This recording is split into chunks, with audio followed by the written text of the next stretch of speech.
Et si, depuis le début, tu n'avais jamais vraiment osé être toi-même? C'est une question que tu t'es peut-être jamais posée et pour autant, elle est capitale. Depuis quelque temps, je t'ai présenté plein de vidéos sur le thème de l'identité et aujourd'hui, je suis avec Narcisse et on va discuter tout simplement sur le thème de l'identité qui est pour moi central et fondamental, qui est pour moi la base de tout, mais qui n'est pas toujours bien compris ni évident pour tout le monde. Parce qu'encore une fois, ici, moi je parle d'identité, mais surtout de l'alignement identitaire qui rend le succès, le bonheur, la réussite inévitable. Donc bonjour Narcisse. Bonjour Madame Audrey. Ok. J'espère que vous allez bien. Ça va, merci. Alors j'ai, comme vous l'avez dit, tout plein de questions à vous poser sur l'identité. Cela fait déjà 3 mois que vous nous parlez d'identité à travers des vidéos, que ce soit des réels ou des vidéos YouTube. Et donc aujourd'hui, j'aimerais en savoir un peu plus sur ces thématiques que vous avez abordées tout au long de ces 3 mois de création de contenu. D'accord. Alors en numéro 1, vous avez parlé de l'identité réelle et de l'identité construite. Vous nous avez dit que nous ne sommes pas notre identité sociale. Alors la question que je me demande est, qui sommes-nous vraiment? Ok. Qui sommes-nous? Nous sommes, avant d'être un état civil, avant d'être une sœur, une mère, une fille ou quoi que ce soit, nous sommes nous. Et bien souvent, le souci, c'est que on s'identifie, on se perd dans des rôles. On rentre dans des rôles, on rentre dans des cases, et en fait, on s'oublie. C'est-à-dire qu'on va développer tout un système de croyances en lien avec ces codes, ces identités. Et à partir de là, eh bien, on ne va plus forcément réfléchir par nous-mêmes, on va réfléchir à travers ces codes. Par exemple, si je me dis que je suis une mère et en tant que mère, je ne peux pas faire telle ou telle chose, ben en fait, je ne suis plus en train de me demander qui, moi, réellement, je suis, mais je suis en train de prendre le rôle de la mère avec tout ce que ça comprend. Et quelle différence doit-on faire entre l'identité réelle et l'identité construite? Eh bien, c'est le fait de dire que l'être humain est un homme naturellement social. Ça, c'est un fait. Donc, on vit avec les autres. Et dans l'organisation des autres, dans l'organisation de la société, forcément, on a des rôles à prendre. Et c'est complètement OK. Mais le plus important, c'est de se dire, d'avoir conscience que l'on est dans des rôles qui vont s'adapter en fonction de la situation, en milieu professionnel, en milieu familial, etc. Et de s'adapter, savoir s'adapter consciemment à chacun de ces rôles. Voilà. Ça va connaître la différence entre qui je suis moi, en tant que personne, en tant qu'être unique, et qui je suis en tant qu'entrepreneur, en tant que maman, en tant qu'amie, etc. D'accord. En numéro 2, vous avez abordé les conditionnements culturels et sociaux. Vous nous avez dit que nous ne sommes pas nos réactions. Alors je me demande, qui sommes-nous quand on ne réagit pas? Ok. Les réactions sont des constructions sociales. C'est-à-dire qu'on nous a appris, quand il y a une situation, à soit se taire, à soit attaquer ou à réagir vraiment de plein de manières. C'est-à-dire qu'on nous a dit, quand on dit bonjour, il faut réagir en répondant bonjour. Quand on nous donne quelque chose, il faut réagir en disant merci, etc. Mais consciemment, la différence entre la réaction et l'action, c'est que l'action, elle est consciente. À 95%, encore une fois, on agit de façon inconsciente. Okay, donc il ne reste que 5%. Les 95% d'inconscient, il faut pouvoir voir de quoi est-ce qu'il s'agit. Est-ce que c'est quelque chose qui est plutôt positif ou est-ce que c'est quelque chose qui est vraiment répété, dans lequel il y a des blessures qui se sont mélangées et dans ce cas-là, on va agir pour autre chose que par nous-mêmes. Ça paraît un peu complexe, mais c'est vraiment très simple, c'est-à-dire que si j'agis par ego parce que j'ai peur d'être rejetée ou j'ai peur d'être humiliée, et ben en fait c'est pas réellement moi qui agis et je n'agis pas comme je voudrais. Donc les 95% vont prendre le dessus sur moi, alors que c'est pas vraiment ce que je voudrais faire. À la place, il faut pouvoir réfléchir à la situation, prendre du recul et agir comme on le souhaiterait réellement. Alors vous nous dites là que nous devons choisir nos réactions. Exactement, c'est ça. Mais l'être humain n'est-il pas irrationnel par nature?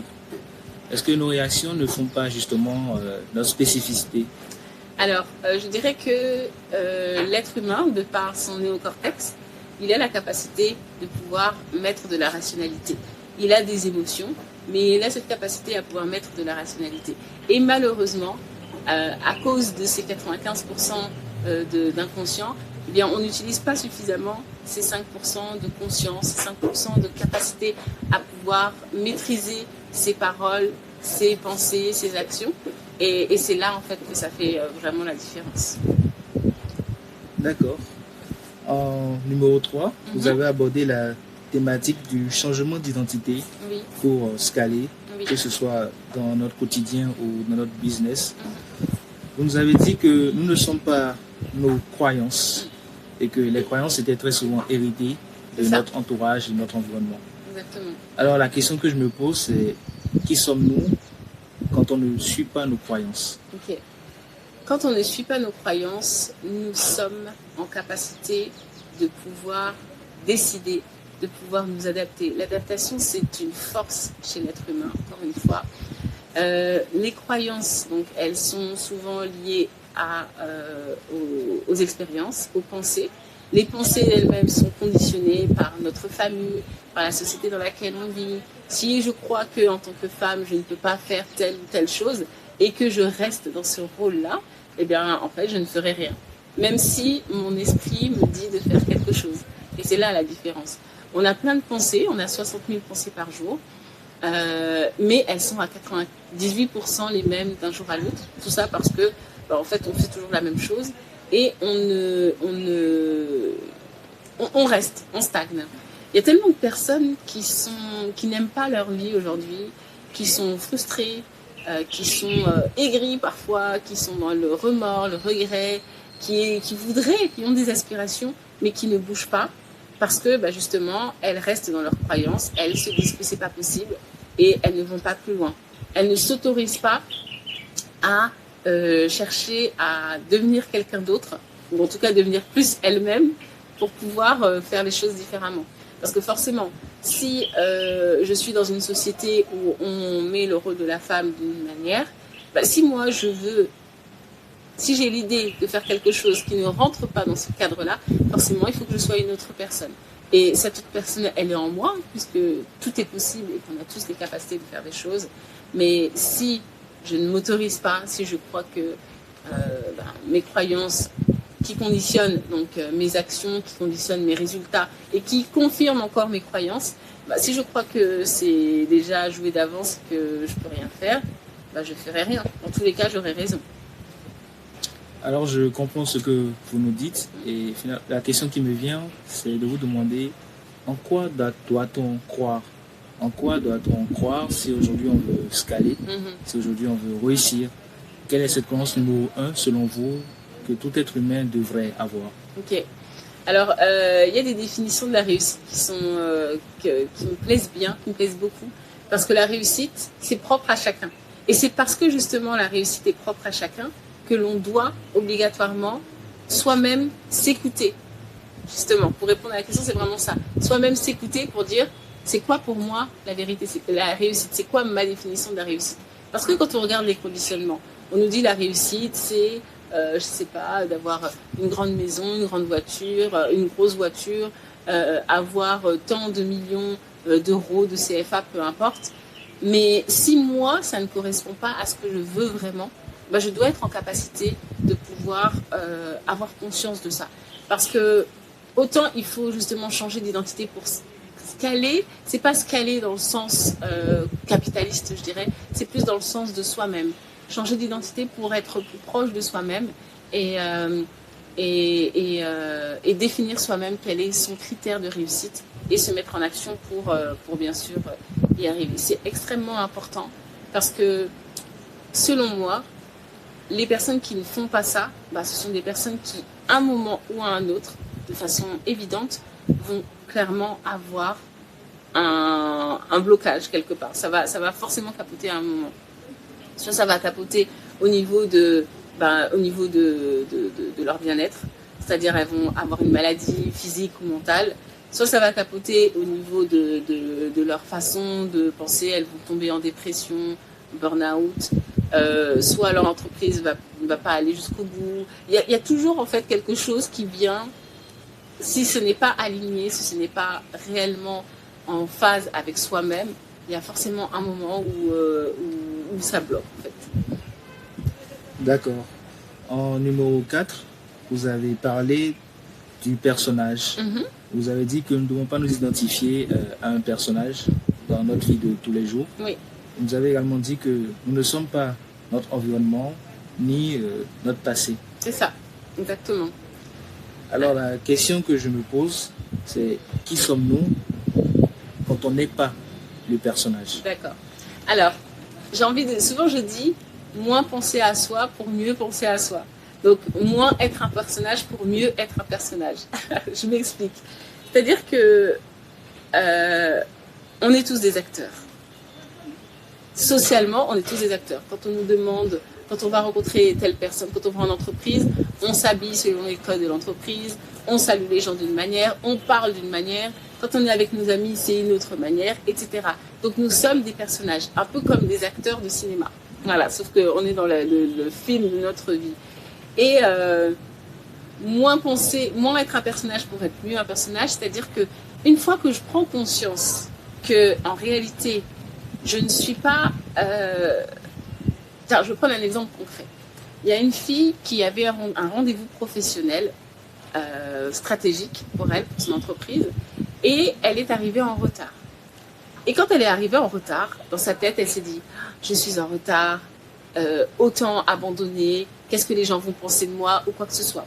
Et là, clairement, ça montre bien qu'elle était dans ce personnage-là, du monde de l'entreprise, dans lequel il y a des règles, où il faut être à l'heure, il faut se présenter d'une manière, il faut parler d'une autre manière, etc. Et en fait, à ce moment-là, qu'est-ce qu'elle s'est dit? Elle s'est dit non, en fait, je vais aller jusqu'au bout de ces rendez-vous-là. Je vais attendre pour qu'on me redonne ma chance. Et finalement, on lui a redonné sa chance. La personne a pu la recevoir. C'est même la personne qui s'est excusée, bizarrement. Et elle a fait ce rendez-vous. Et ça s'est bien passé. Si elle était restée dans ce truc de se dire non, ah là là, je suis en retard, donc vaut mieux que je parte parce que sinon on va dire que c'est pas professionnel et je n'aurai pas de satisfaction dans l'entreprise, bah, en fait elle aurait abandonné. Or, elle s'est désidentifiée du monde professionnel, désidentifiée de tous les codes, tous les conditionnements dans lesquels on nous met pour se dire ok, la situation elle est là, moi ce que je veux c'est présenter mon offre, moi ce que je veux c'est simplement apporter de la valeur, donc je le fais. Et puis ça se passera comme ça doit se passer. Elle a complètement lâché prise et finalement ça s'est bien passé. Voilà, donc elle n'a pas laissé les émotions prendre le dessus. Elle-même, elle s'est mise en action. Après, il y avait un deuxième point, c'était quoi? Je ne me souviens plus. C'était le personnage déjà. Oui, le personnage, vous avez dit que nous ne sommes pas notre environnement, oui, ni notre passé. Ok, c'est ça. Alors déjà pour le personnage, c'est le fait de dire que justement, moins penser à soi pour mieux penser à soi, c'est le fait de dire, je prends conscience des choses, encore une fois, et parce que je prends conscience des choses, ben en fait, j'ai la capacité de le faire de la meilleure façon qui soit. Parce que si on me demande, si je ne prends pas conscience des choses, que je le fais de façon inconsciente, je suis un robot. Je fais que exécuter les choses sans mettre de la conscience dedans, sans m'appliquer. C'est comme ça qu'il y a des gens qui sont pas motivés. C'est comme ça qu'il y a des gens qui qui font les choses, mais il n'y a pas de vie dedans. Quand je vais dans un magasin et qu'on me dit pas bonjour ou quoi que ce soit, bah, je vois pas l'intérêt de l'interaction humaine.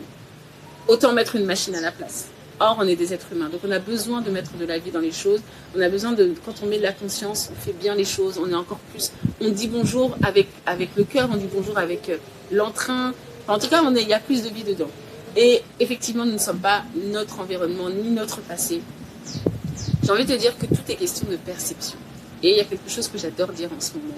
C'est que, justement, la perception, soit c'est dans la complainte, et surtout quand on est français ou quand on est influencé par la France comme beaucoup de pays africains, on est beaucoup dans la plainte, toujours en train de se plaindre, toujours en train de voir le verre à moitié vide, etc.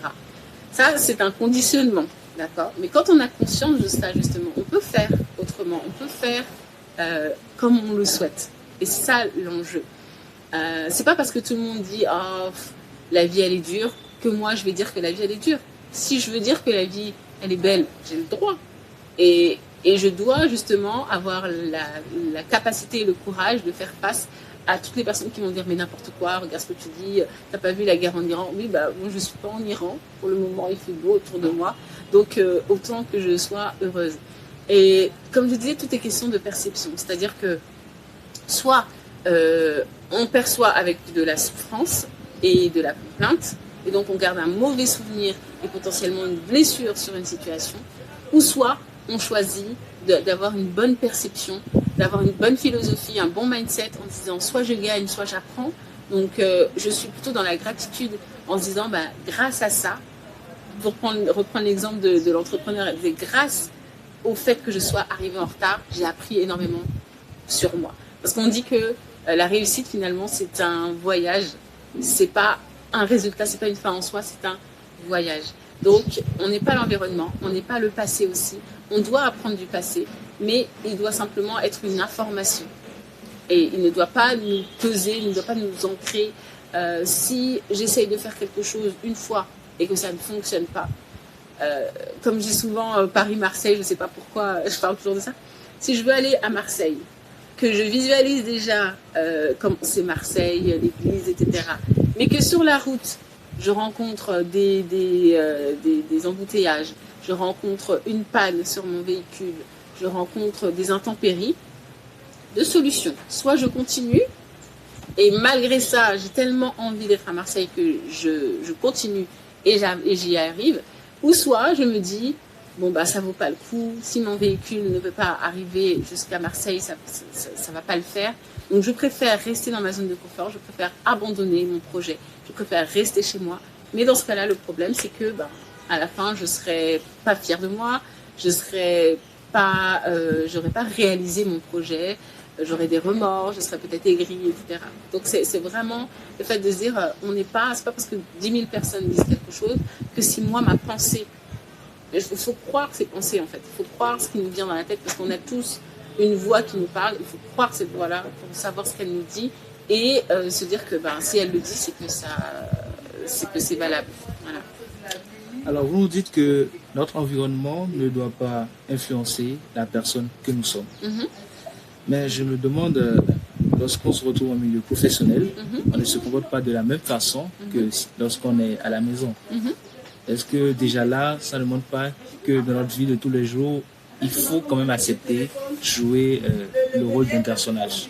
Oui, bien sûr, bien sûr. C'est-à-dire que c'est pour ça que je parlais de conscience. C'est-à-dire que oui, je sais que quand je suis dans tel endroit, je dois me comporter de telle manière. Et donc c'est ok parce que je ne le fais pas, je ne subis pas, j'ai conscience de la chose.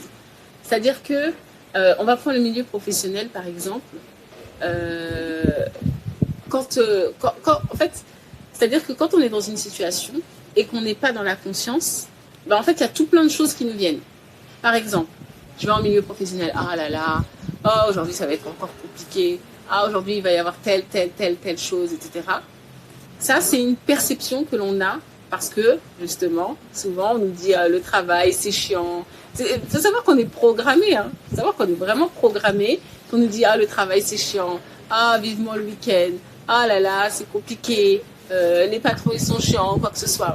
Ça, c'est ce qu'on nous dit. C'est la programmation qu'on a. Mais maintenant, toi, qu'est-ce que tu décides de faire par rapport à ça? C'est quoi, en fait, ton truc? Moi, je sais qu'actuellement, j'adore travailler. J'adore aller travailler. Je sais pas, ça me met en joie. Parce qu'en fait, je sais que je vais créer de la valeur. Je sais que je vais résoudre des problèmes. Je vais créer des choses, etc. Donc, même si on me dit, ah là là, demain, c'est lundi, j'ai pas envie d'aller travailler. En fait, moi, j'ai envie d'aller travailler. Et je sais pourquoi je suis là. En fait, je connais les règles du jeu. Je sais que je suis là pour tant de temps. Je sais ce que j'ai à faire exactement. Et je sais que c'est quelque chose qui m'anime. C'est mon choix. Je n'ai pas fait ce travail-là parce qu'on m'a demandé de le faire ou quoi que ce soit. Ça, on le verra. On l'a vu aussi avec les loyautés.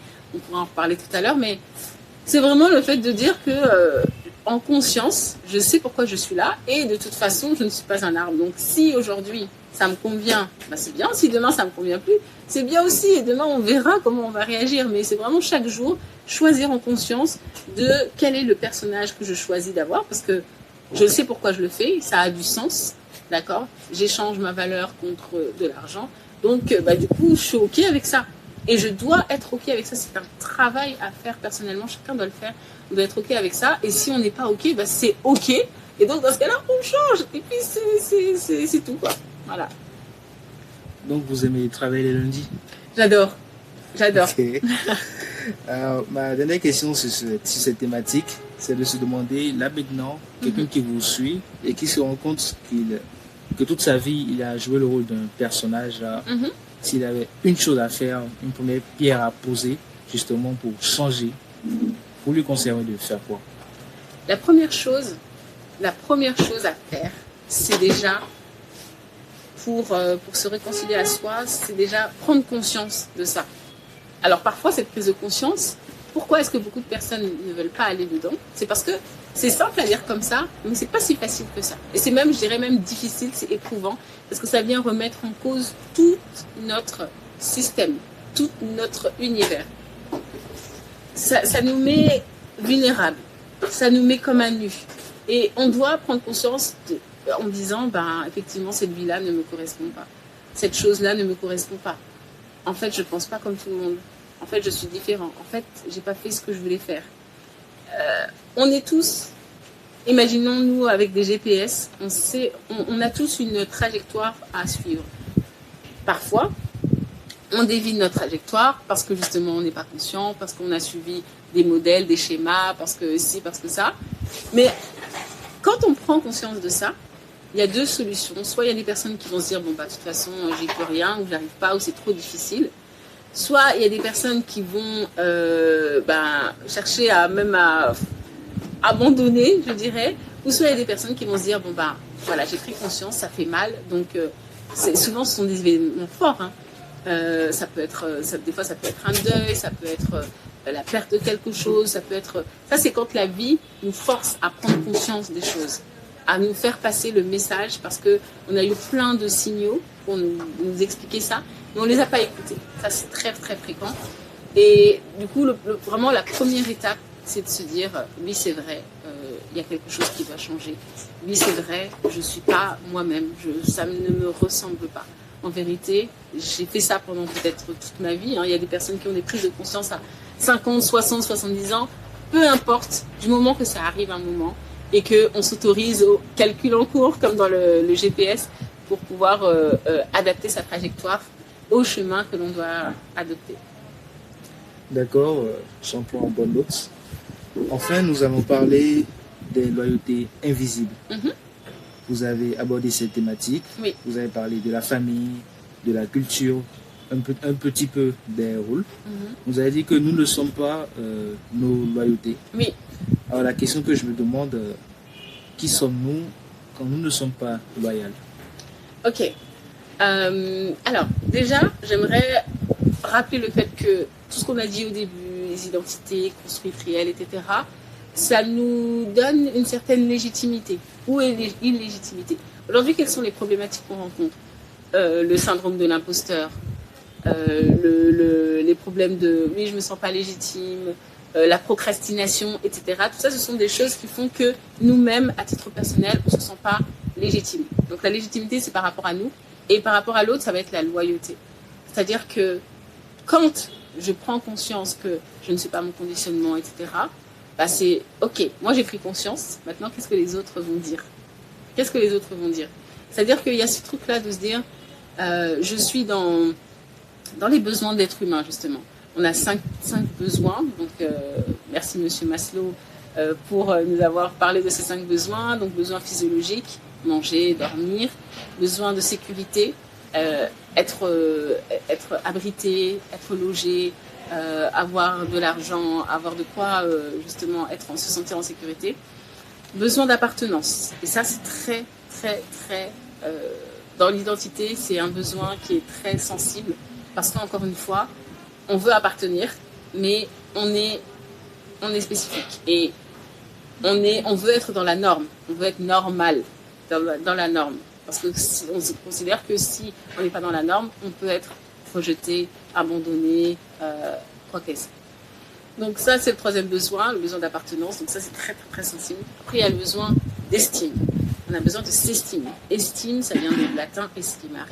Donc c'est l'évaluation. Comment est-ce que moi, je me vois? Et ça, en fait, il y a le fait de se voir soi, donc de prendre conscience de son identité. Et après, il y a le fait de parler, d'assumer son identité, en fait. D'oser prendre sa place pour pouvoir se réaliser, pour pouvoir atteindre ses objectifs. Et là, on passe avec ce blocage-là qui est la loyauté. Parce qu'on se dit, qu'est-ce que les gens vont dire? Même si, allez, c'est bon,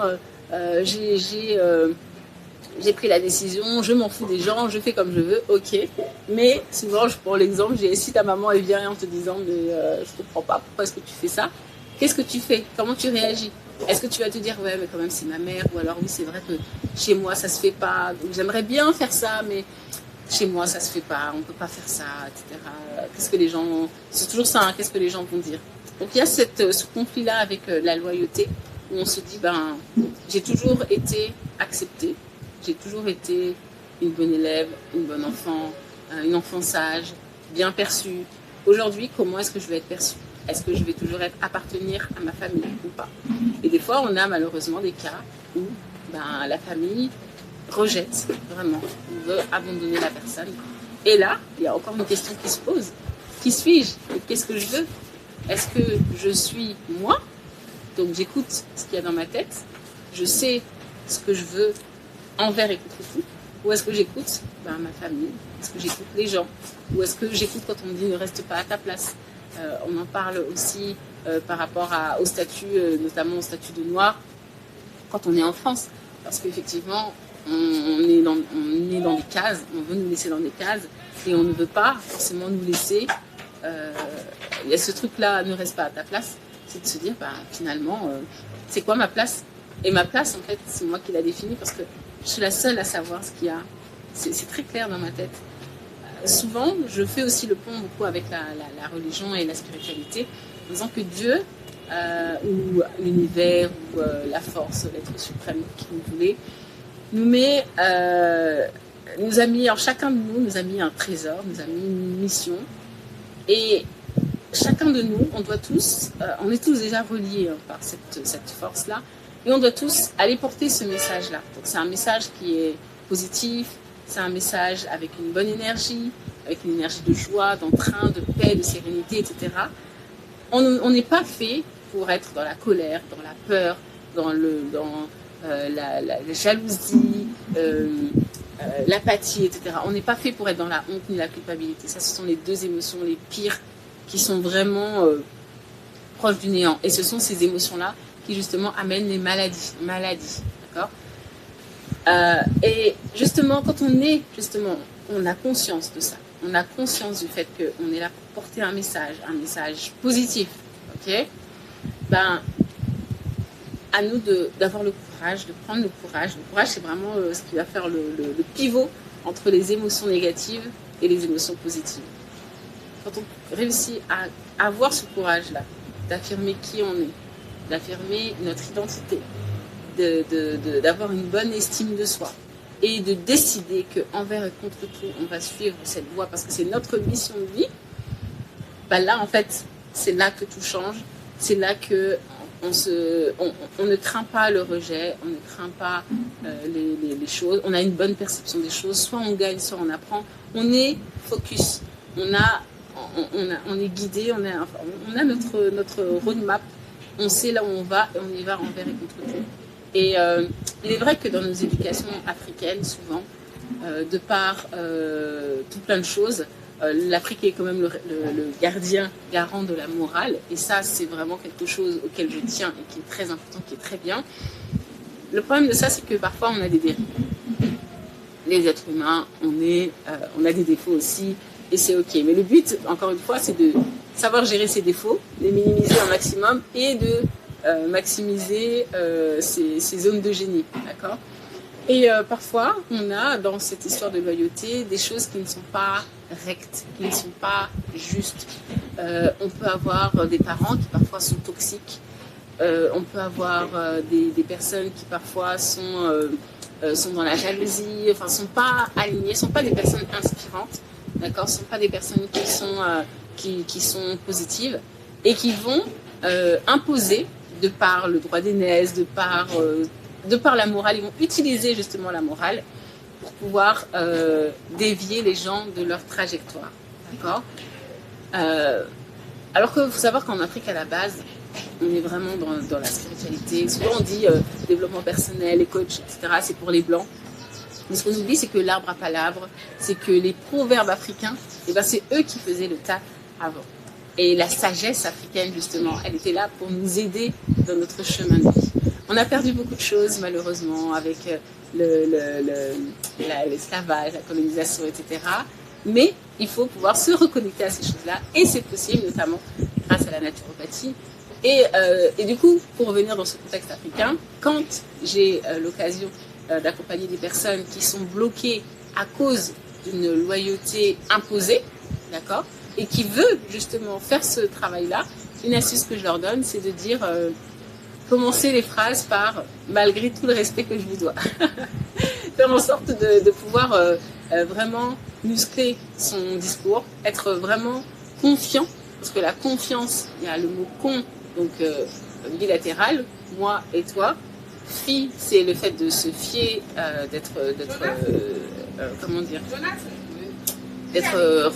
reliable, c'est-à-dire d'être quelqu'un sur qui on peut compter.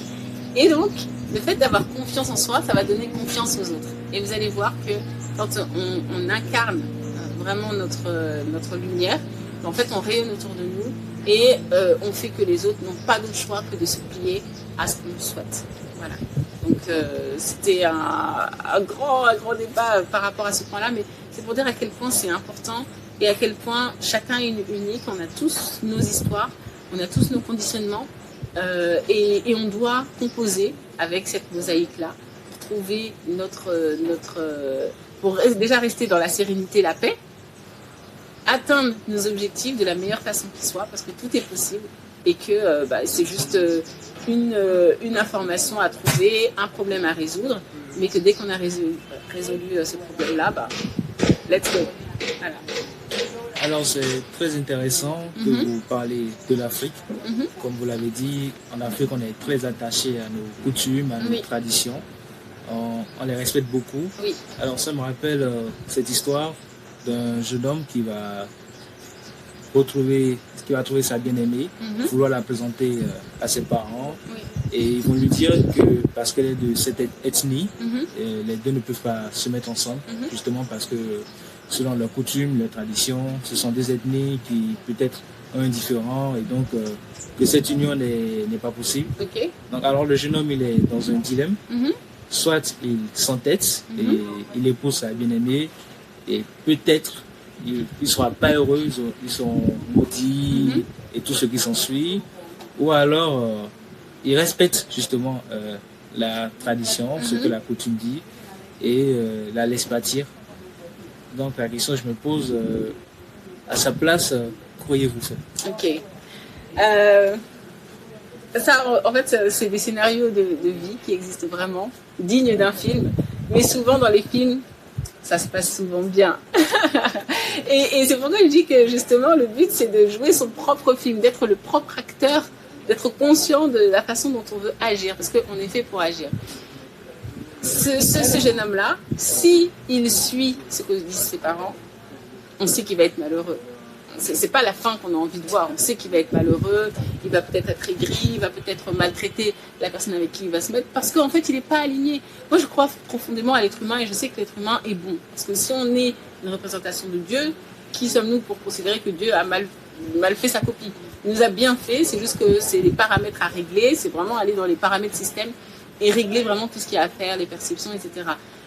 Souvent, qu'est-ce qui se passe? Dans ce cas-là, il se passe que déjà les parents, ils sont dans des conditionnements, ils sont dans des croyances, d'accord? Ces croyances-là, d'où est-ce qu'elles viennent? Est-ce qu'elles sont positives ou pas? Parce que si le parent, par exemple, a fait déjà une expérience qui s'est mal passée et qui en a gardé une mauvaise image, bah forcément, il va se dire, moi, je veux le bien pour mon enfant, donc je ne veux pas que mon enfant reproduise ce schéma. Sauf que tu n'es pas ton père, et le contexte n'est pas le même, et c'est pas parce que ton père n'a pas réussi que toi, tu ne peux pas réussir. D'accord? Et du coup, c'est pour ça qu'il est important de travailler vraiment son mindset, de faire en sorte que son mindset soit tellement fort pour se dire qu'est-ce que je veux envers et contre tout. Et on le voit, il y a des histoires où des personnes vraiment coupent les ponts avec leurs parents. Les parents pensent qu'en menaçant, c'est encore une fois, en menaçant, ils vont avoir une réaction et pas une action. Mais la personne qui décide que envers et contre tout, indépendamment de ce qu'ont dit mes parents, indépendamment de ce qu'on dit de ce qu'on fait dans la société, indépendamment de tout, ben moi je sais que j'ai une idée et je veux aller jusqu'au bout de cette idée. Parce qu'on est là pour expérimenter. On dit souvent que les cimetières regorgent de prix Nobel, regorgent de projets, regorgent de choses, de regrets aussi. Bah oui, parce qu'en fait, qu'est-ce qu'on est censé faire si on n'est pas censé agir et expérimenter des choses? Les enfants le font très bien.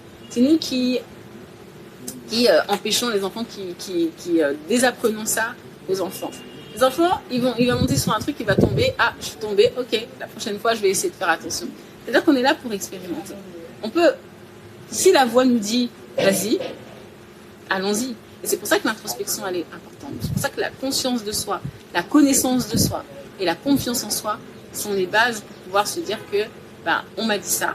J'écoute, je ne suis pas en réaction. J'écoute ce qu'on me dit, je vois le pour et le contre. J'essaie de moi-même aller en introspection, en méditation pour aller essayer de voir. Je me connecte aussi à Dieu. J'essaie de voir, vraiment d'utiliser toutes les ressources que j'ai pour me dire vraiment quelle est la solution que je dois faire. Est-ce que je dois y aller? Oui. Ou est-ce que je dois y aller? Non. Et en fait, on sait. Nous-mêmes, on sait. On peut demander. En fait, ce qu'on demande aux gens, ce sont des conseils. Mais nous-mêmes, on sait ce qu'on doit faire. On sait ce qu'il faut faire. Et on n'est que des êtres. On est venu expérimenter. Et après, on va partir. Et ce sera OK. Donc, dans ces cas-là, c'est pas évident. Mais moi, je conseille toujours à la personne d'y aller parce qu'elle est là pour ça. Donc, vous conseilleriez à ce jeune homme de se fier à son instinct, à son cœur, d'épouser sa bien-aimée, exactement, malgré que la famille lui ait interdit, n'est pas d'accord. C'est ça. Mais si derrière, justement, les deux se séparent ou que cette union n'aboutit pas, il y aura une déception énorme, il y aura une déception très grande, et cette déception-là peut même le changer radicalement. Alors, lorsqu'il prend le risque, si derrière ça ne marche pas, il ne peut plus revenir chez la famille. C'est ça. Et là, il a un peu de retour. La vie, c'est une prise de risque, en fait, déjà. On n'est pas fait pour être immobile, sinon on serait, je sais pas, on serait des pierres, même les pierres bougent. La vie, c'est la prise de risque, déjà.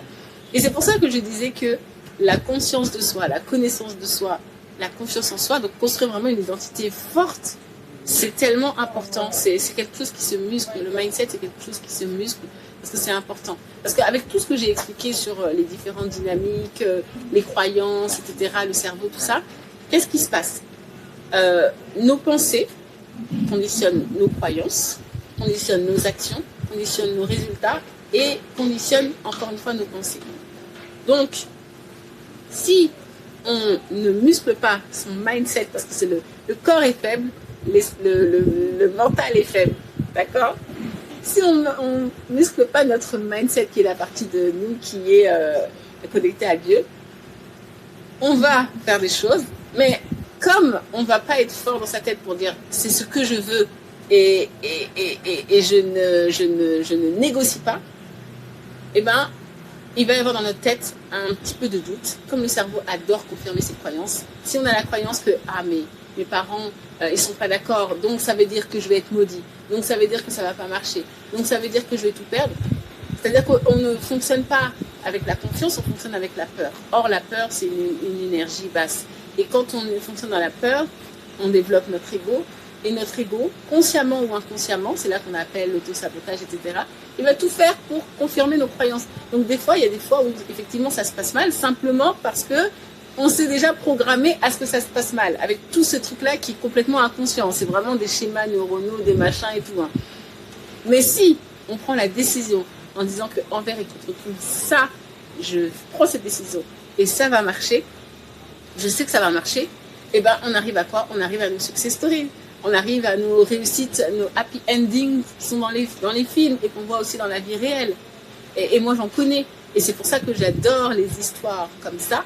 Comme je dis souvent, moi j'ai pas besoin de Netflix. Les personnes que j'accompagne, ce sont mes Netflix. Parce qu'en fait, on voit que tout est possible. Ça nous reconnecte au fait que tout soit possible. À condition que l'on le décide et à condition que l'on soit, qu'on affirme notre personnalité. Donc pour affirmer notre personnalité, on a besoin d'être complètement nous, d'assumer notre identité, de faire en sorte que rien ni personne ne puisse perturber cette paix intérieure. Parce qu'elle est là. Je veux dire, le monde s'est construit qu'avec des personnes qui n'écoutaient qu'elles-mêmes. Les frères Wright qui ont inventé l'avion, qu'est-ce qu'on leur a pas dit? Mais n'importe quoi. Tu vas construire quelque chose qui va voler. Aujourd'hui, tout le monde prend l'avion et on pense que c'est évident. Tout a toujours été d'abord dénigré. Ensuite, ça suscite l'intrigue et après, c'est accepté. Parce qu'encore une fois, c'est la force divine qui est là. Et si la force divine nous dit vas-y, quand on l'écoute, indépendamment de nos croyances, indépendamment de nos peurs, indépendamment de ce que nos parents nous disent, quand on écoute ce qui est en nous, ben en fait, on n'a pas de crainte à avoir, on doit avoir la confiance, on doit déjà pouvoir se visualiser et créer sa réalité. Croire et créer, c'est la même racine, on doit créer notre réalité, littéralement. D'accord, je comprends ce que vous me dites là, Madame Audrey. Alors, ma dernière question est celle-ci. Si nous ne sommes pas notre identité sociale, si nous ne sommes pas nos réactions, encore moins nos croyances, notre environnement, notre passé et nos loyautés, qui sommes-nous quand on enlève tout ça? Ok. Qui sommes-nous? Nous sommes une conscience incarnée dans un corps. Et donc là, c'est vraiment très, très spirituel, ésotérique, tout ce qu'on veut. Mais effectivement, nous sommes venus expérimenter sur Terre. Et puis, la conscience, on sait qu'elle vient, elle se matérialise dans le bébé et après, elle part. Le corps reste, il se désintègre, mais la conscience, elle perdure.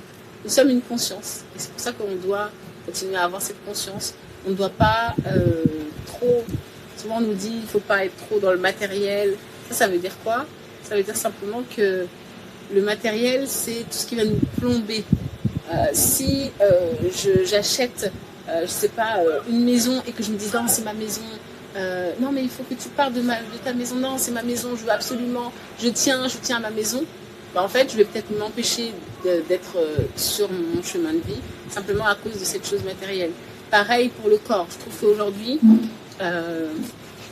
on met trop l'accent sur notre corps notamment, et aujourd'hui maintenant de plus en plus sur le mental aussi. Sur le corps en disant, il y a beaucoup de personnes qui sont malades. En fait, c'est un cercle vicieux. Elles sont malades parce qu'elles ne s'écoutent pas. Et parce qu'elles sont malades, bah, du coup, elles mettent l'accent sur « Ah, je suis malade ». Donc, elles considèrent que c'est une vérité. Elles ne cherchent pas à retrouver la santé.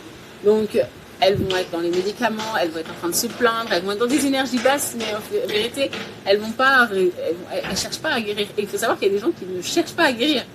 Parce que je me rappelle, il y a une dame, une vieille dame, elle disait bah, depuis que je suis malade, mes enfants m'appellent tous les jours. Donc elle, c'est son ego qui parlait. Elle avait un ego un peu de victime où elle voulait en fait avoir de l'attention sur elle. Et du coup, bah, en fait, elle ancrait son corps. Bref, pour ne pas justement évoluer. Donc on met l'accent sur nos maladies, sur nos petits symptômes, etc. On considère que c'est un problème, on en fait toute une histoire. Ou alors, on met l'accent sur notre apparence. Ah, il faut que si j'ai pas telle chose, si j'ai pas le dernier truc, si j'ai pas le dernier téléphone, si j'ai pas la dernière chaussure, je ne peux pas vivre. Bah si, en fait, on est juste une conscience. Donc ça, on met trop l'accent sur le corps. On met trop l'accent sur le mental. En plus, aujourd'hui, malheureusement, tout ce qui est développement personnel et santé mentale a pris de l'élan. Donc ça, c'est bien. Sauf que, pour moi, c'est pas forcément dans le bon sens. C'est-à-dire qu'aujourd'hui, ah non, mais je peux pas faire ça parce que ça va me stresser. Ou ah non, je peux pas faire ça parce que... Et du coup, ça fait que le rapport à l'effort s'effrite. On ne sait pas que pour avoir quelque chose, on est obligé de donner quelque chose. On est obligé d'avoir après l'effort, le réconfort. On est obligé de s'éprouver. On est obligé de sortir de soi, de sortir de sa zone de confort pour pouvoir s'éprouver et avoir des résultats. Aujourd'hui, on ne veut plus faire d'efforts, mais on va avoir des résultats. Et on prend le prétexte de la santé mentale pour dire « Ah non, mais je suis stressée, ah là là, je vais avoir un burn-out. » Non, c'est juste qu'en fait, il faut pouvoir se déconditionner de ça, encore une fois, et se dire bah, « Moi, je suis juste cette conscience et j'ai juste envie de pouvoir expérimenter des choses. Oui, bien sûr, des fois, j'aurai des émotions, mais je suis plus forte que ça. Et c'est OK, en fait. Je vais expérimenter des choses et je sais que avec les lois de la vie, si je sème des choses, je vais forcément récolter des choses. Donc, si je choisis consciemment ce que je veux semer, il y a des chances pour que ce que je récolte soit conforme à ce que je veux, soit en lien avec ma mission de vie, soit aligné, soit tout ce qu'on veut, enfin bref, soit plutôt pas mal. Voilà, donc c'est ça. Indépendamment de tout ça, des loyautés, tout ça, on est juste une conscience, on est juste venu expérimenter des choses. Donc, take it easy, comme disent les Américains. Et c'est OK. Voilà. D'accord. J'ai pris bonne note. J'ai trouvé très intéressant cet échange. Et j'aimerais savoir, est-ce que vous avez un mot pour la fin à ceux qui nous suivent là chez eux? Le mot de la fin, alors il y a une citation que j'ai un petit peu oubliée qui dit le premier moment pour travailler sur soi, c'était déjà depuis l'enfance. Le deuxième moment, c'est maintenant. Donc ne perds plus de temps. Le temps, c'est précieux, c'est la seule ressource que tu ne pourras jamais rattraper. Donc, rien n'est jamais perdu. Mais au plus tôt tu prends conscience de ça et tu décides d'agir, au mieux, quoi. Et moi, je suis là, je peux t'aider à te reconnecter à toi, à t'apprendre à pêcher et non à te donner du poisson. Attention, l'idée, ce n'est pas que je t'assiste, que je te donne quelque chose de miracle. Le miracle, il est en toi. C'est toi qui es le miracle. Donc, on va aller réveiller ça. On va aller titiller ça. On va aller guérir les blessures. Et on va aller kiffer sa vie, quoi. Kiffer sa life, simplement. Donc, je t'attends. Si tout ça t'a parlé, n'hésite pas à prendre rendez-vous. Je vous propose des sessions stratégiques offertes.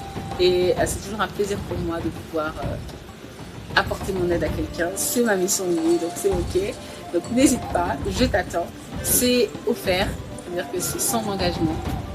Je suis là pour toi, à toi de saisir l'opportunité ou alors, tant pis pour toi. Voilà, à bientôt.